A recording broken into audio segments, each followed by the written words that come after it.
বাসা থেকে রওনা দিলাম কুয়াকাটা যাবার উদ্দেশ্যে। এখন কলেজে যাব, কলেজ থেকে গাড়িতে উঠবো। এখন দেখেন রিফাত গাড়ি চালাচ্ছে, রিফাতের এই গাড়িটা নিয়ে যাবে। কলেজে চলে আইছি, কলেজে গাড়ি ছাড়বার সময় হলো 6টা, কিন্তু এখন 5টা পার হয়ে গেছে, এখনো একটা গাড়িও আসেনি। মোট 11টা গাড়ি যাবে এখান থেকে। দেখি দাঁড়াই থাকি, দেখি কখন আসে। প্রায় 1 ঘন্টা এসে দাঁড়িয়ে রয়েছি, তা এখনো একটা বাসের আসার খোঁজ নেই। ওই যে দেখছি একটা বাস আসছে। 1 ঘন্টা ধরে খোঁজাখুঁজির পর অবশেষে নির্ধারিত একটি সিট পেলাম। এই সিটই করেই যেতে হবে। দেখুন সিটটা খুব ভালো। তা বইছি সামনে বসবো কি বইছি পিছনে, শর্ট সিট সব মেরে দিয়েছে একদম পিছনে। দীর্ঘ অপেক্ষা করার পরে রাত 8:30টায় রওনা দিলাম।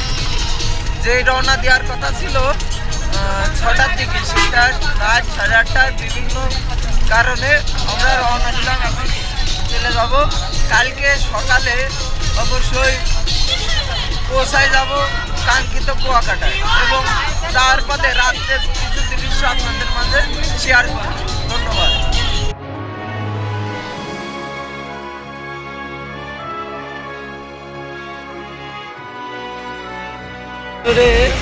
ওই যে পিছনে দেখতে পাচ্ছেন মনে হলের সামনে আমরা কিছু বিরতি নিয়ে দাঁড়ালো একটু নাস্তা করার জন্য, কারণ 3 ঘন্টা হয়ে গেছে। খুলনায় আইছি, চৌগাছা থেকে খুলনায় আইছি, 3 ঘন্টা হয়ে গেছে। কিছু বিরতি টাইম দিলে এবং এখান থেকে হোটেল আছে, যেগুলো হোটেল আছে এখান থেকে নাস্তা করে নিলাম। নাস্তা করার পরে আবার রওনা দেবে আমাদের গাড়ি। নেমে এখন আমরা কাওয়াচারে যাচ্ছি সূর্য উদয় দেখি। এখন দেখি দেখতে পারি কি আজকে সূর্য উদয়। এজন্য পিছনে ছাড় রয়েছে। ওই ব্যাগ আমার নিচে জায়গা আছে বড় ভাই, এত লাগে না, দেখেন না তাকাইয়া। দেখি কোন পর্যন্ত যেতে পারি। কুয়াকাটা 0 পয়েন্টে নামলাম। চৌগাছা থেকে উঠছিলাম 8:30টার দিকে, পৌঁছাইছি ভোর 4:30টার দিকে। 7 ঘন্টা লেগেছে আমাদের পৌঁছাতে। এই ভোরবেলায় আমরা লেবে গেছি। এখান থেকে যেতে হবে আমাদের কাওয়াচরে, সেখানেই মূলত সূর্য দেখতে পাবো। তাই চলে আসলাম কাওয়াচরে। চারিদিকে অন্ধকার, কিছুই দেখা যাচ্ছে না। 2-1 মিনিট দাঁড়ানোর পরে কি জানি মাথার উপর দিয়ে একটি রকেট মতো আলো গেল, কিন্তু না, এটা কি আসলে জানি না, কিন্তু আমার খুবই ভালো লাগলো। কয়েক মিনিট দাঁড়ানোর পর সোজা কিছু দেখতে পেলাম, সূর্যকে দেখার ভাব, কিন্তু সমুদ্রের যে ঢেউটা সেটা খুব ভালো লাগলো। আসছে মিটি করে সমুদ্রের ঢেউ আসছে, পায়ের কাছে লাগছে, সুন্দর লাগছে। কতই না সুন্দর, ঠিক না? প্রকৃতিকে আসলে নিজের কাছ থেকে না দেখলে আসলে কিছু বোঝা যায় না। কতক্ষণ দাঁড়িয়ে রয়েছি, এখনও সূর্য মামাকে দেখলাম না। ছন্দেময় সেই সমুদ্রের ঢেউ ছন্দের মতো খেলা করছে।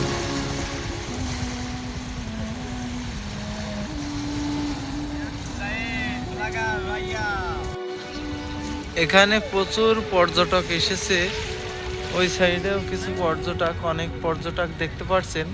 এখনো কাঙ্ক্ষিত সেই সূর্য এখনো ওঠেনি। কুয়াকাটা যার জন্য আসলে বিখ্যাত সেটা এখনো দেখা যায়নি। শুনছি নাকি 6:45-এর দিকে সূর্যকে দেখতে পাবো। দেখুন নদীর যে সুন্দর ঢেউ, মন জোড়ানো। এবং এখানে দেখতে পাচ্ছেন সাদা কিছু, এগুলো খুবই সুন্দর শামুক। এগুলো দেখে খুবই ভালো লাগলো। কুচি কত সুন্দর শামুক। আমার পিছনে যেই নদীকে দেখতে পাচ্ছি, এটা আসলে নদী নয়, এটা বঙ্গোপসাগর। এটা দক্ষিণ সাইডে সোজা চলে গেলে আপনি দেখতে পারবেন অ্যান্টার্কটিকা মহাদেশ। কতই না সুন্দর। এখান থেকে সূর্য মামা দেখার অপেক্ষায় রয়েছি। অবশেষে সেই কাঙ্ক্ষিত সূর্য মামাকে আমরা দেখতে পেলাম দীর্ঘ অপেক্ষা করার পরে। সূর্য মামাকে দেখে দীর্ঘ একটি নিঃশ্বাস ফেললাম, কারণ এর আগে কখনো এমন সূর্যকে আমি দেখি নাই। কিন্তু ছবিতে যেমন দেখা যাচ্ছে আসলে তেমন নয়। বাস্তবে এই সূর্যটা অনেক সুন্দর। বাস্তবে আপনাকে দেখতে হলে আপনাকে অবশ্যই এখানে আসতে হবে, না হলে আপনি এরম সৌন্দর্য আপনি দেখতে পাবেন না। অবশেষে কাঙ্ক্ষিত সেই সূর্যকে আমরা দেখতে পেলাম। ওই যে অবশ্যই আপনারা দেখতে পাচ্ছেন আমি এরকম হাত দিলাম, নৌকা হাতের পরে তোলো। সোজাসুজি কত সুন্দর লাগছে। এই হাতের পরে আনতে আস্তে পারবে? আস্তে কিন্তু আমরা একটা জিনিস লক্ষ্য করলাম, এই সাইডে একটা দাগ, যেই দাগটা ছিল আপনার এইখানে সাথে সাথে ওই সাইডে চলে গেল এবং চলে যাওয়ার সাথে সাথে যেই মিশে গেল সেই সূর্যটি উঠলো। কি অলৌকিক একটি ঘটনা।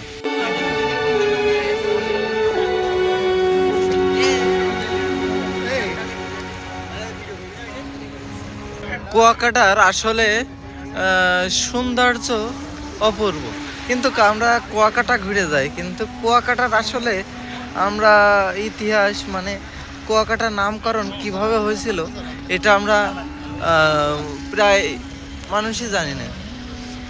কুয়াকাটা মানুষ হাস্যোজ্জ্বল করে বলে চল কুয়া কেটে আসি, তেমনই একটা হাস্যোজ্জ্বলের মাধ্যম দিয়ে এই কুয়াকাটার নামকরণ হয়েছিল।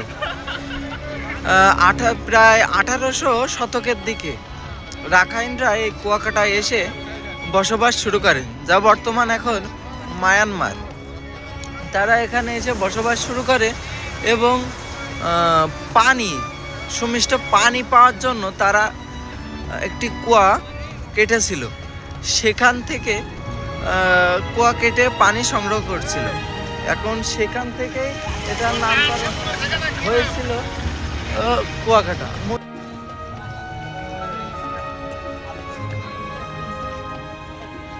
আশা তো বোঝা যায় না, ওই জায়গা তো চাকমা মারমা এই সমস্ত বেশি জি সিলেটের, ঠিক আছে। জি আমরা ওই স্যার, এর পরের বছর সিলেটে যাবেন স্যার। মাধবকুণ্ড জলপ্রপাতেতে দেলোয়ার না ওইটা, জি জি হ্যাঁ হ্যাঁ তারপরে গল্পটা মাধবকুণ্ড জলপ্রপাত তখন, এখন তো অনেক সুন্দর হয়েছে রাস্তাঘাট। 94 সালে খুব বাজে অবস্থা ছিল, তো এই অবস্থায় ফিরছি তো মনে করে এরকম যে এই মহিলারা কেউ কাপড় চোপড় নাড়ছে, কেউ কাশছে, এরকম দৃশ্য।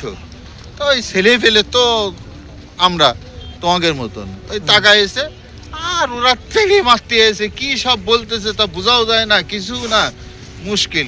ওরা কিন্তু কিছু বলিও নি, ঠিক আছে। হ্যাঁ, পরে শুনলাম যে একজন ওখানে ব্যাংক থেকে এরকম চাড়া ব্যাং দেখে সেই সব সিন। ওখান থেকে সূর্য উদয় দেখে আমরা এখানে ঝাউবনে চলে আসি, এখানে কিছু ছবি তুলবো এবং এখান থেকেই যাব আমরা রাখাইন পল্লীতে। দেখুন কি যে সূর্য উদয় এবং কাকড়া আর ঝাউবন দেখে আমরা ফিরছি রাখাইন পল্লীর দিকে। দেখি ওখানে যে রাখাইনদের জীবন ব্যবস্থা কেমন, এই সম্পর্কে আরো বিস্তারিত আপনাদের মাঝে তুলে ধরব। ছিলাম যখন আসলে তখন সন্ধ্যা ছিল, এখন যাওয়ার পথে রাখাইন পল্লীতে যাচ্ছি। এখন কত সুন্দর আবহাওয়া, মিষ্টি মিষ্টি একটি রোদ, খুবই ভালো লাগছে। এখন রাখাইন পল্লীতে আমরা যাইব এবং বার্মিজ মার্কেট, ঠিক না, একই জায়গায় 4টি পয়েন্ট দেখি, ঘুরে দেখি। আসলে আপনি বাসা থেকে না বাইর হলে প্রকৃতি যে কতটা সুন্দর এটা আপনি উপভোগ করতে পারবেন। এটা হলো একটা সুন্দরবনের, হ্যাঁ এটা ম্যানগ্রোভ বন, সুন্দরবনের একটা পূর্ব অংশ। এটা সুন্দরবনের পূর্ব অংশ ম্যানগ্রোভ বন। দেখেন ম্যানগ্রোভ বনের ভিতরে দেখুন কত সুন্দর করে ধানও চাষ বাড়ির করা সবাই হচ্ছে। একভাবেই যাচ্ছে, ওইভাবে যে যেরকম দেখতেছে। এখন আপনার যে সময় করেন সামনে যখন আসলে গাছের কাঠগুলো কেটে একদম গাছের অবস্থা খুব খারাপ করে ফেলেছে। এলাকার রাস্তার পাশে বেশিরভাগই মিনিম গাছ, যে গাছ আপনাদের এলাকায় কম আছে। চাচার কথা শুনে অবাক হলাম।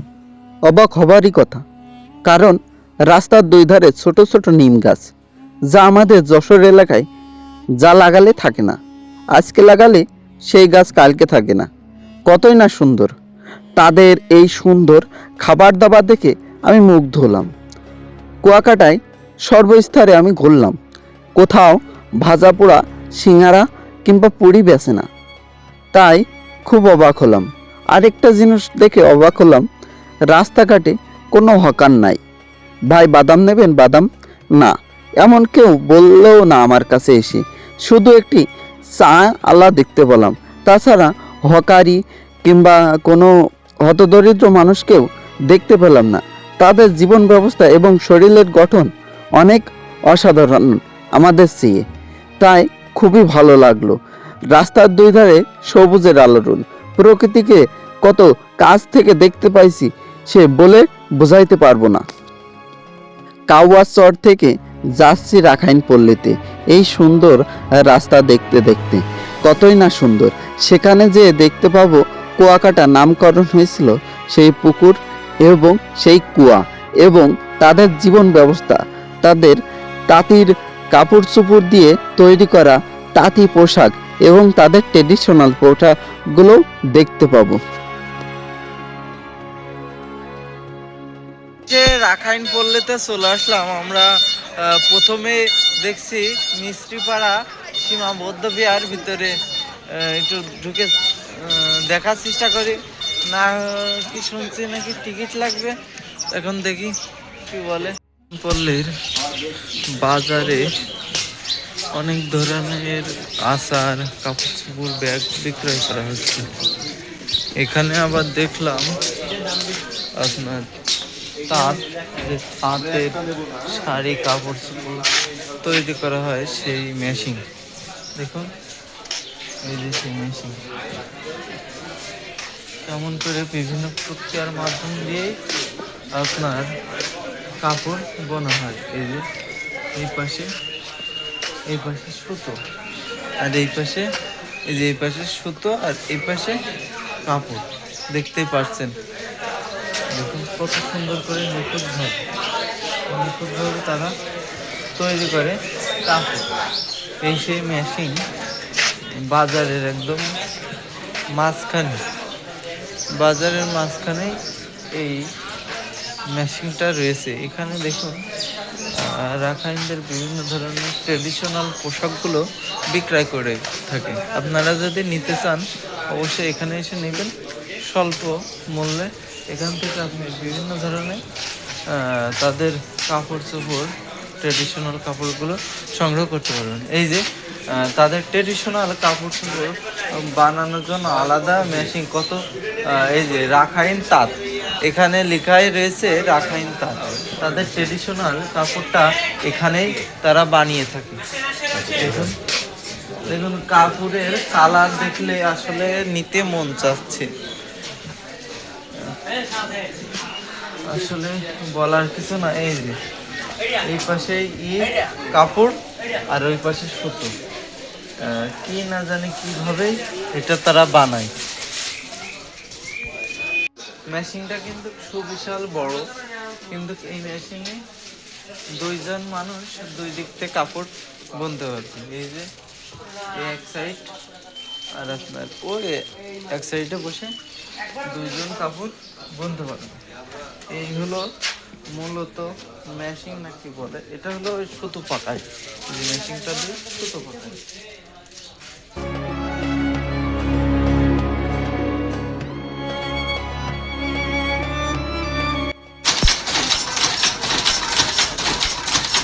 অটোমেটিক আসলে কাপড় বুনছে, এখানে কোনো শ্রমিকের প্রয়োজন হচ্ছে না।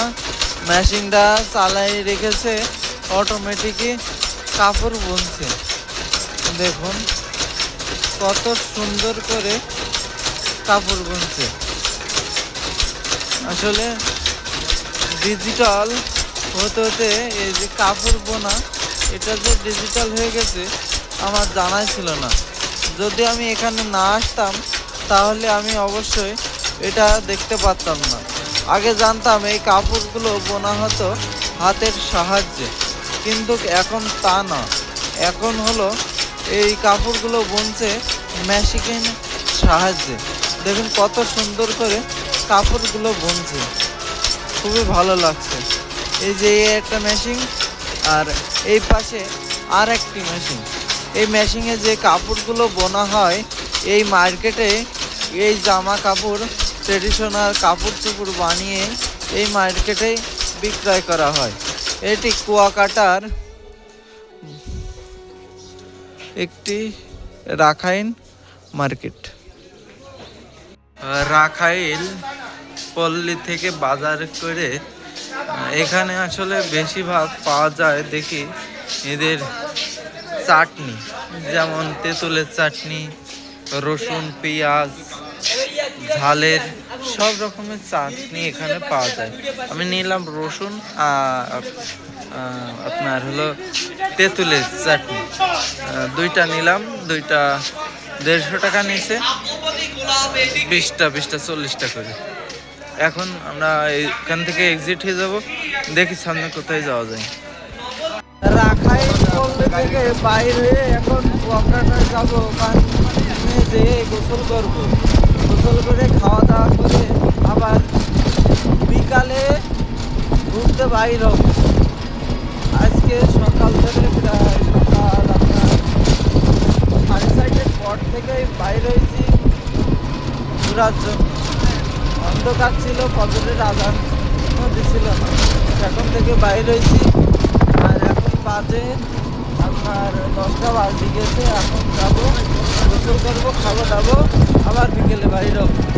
এই এলাকায় প্রচুর ধান হয়, কিন্তু দুর্ভাগ্যবশত এই এলাকায় সেচ ব্যবস্থা তেমন উন্নত না হওয়ার কারণে এই জমিগুলো সবগুলো পড়ে থাকে।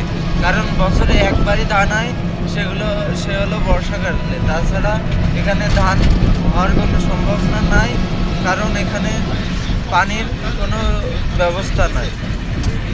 বঙ্গোপসাগরের কোল ঘেঁষে আমাদের গাড়ি দাঁড়ান করানো আছে। আমাদের সকালে যে ভ্রমণটা ছিল সেটা আমাদের কমপ্লিট হলো। এবার আমি বিকেলে ঘুরবো, সেই ভিডিও আপনাদের মাঝে শেয়ার করব। যদি আপনাদের দেখতে হয় তাহলে অবশ্যই ফলো দিয়ে রাখবেন, না হলে সাবস্ক্রাইব করবেন। ধন্যবাদ।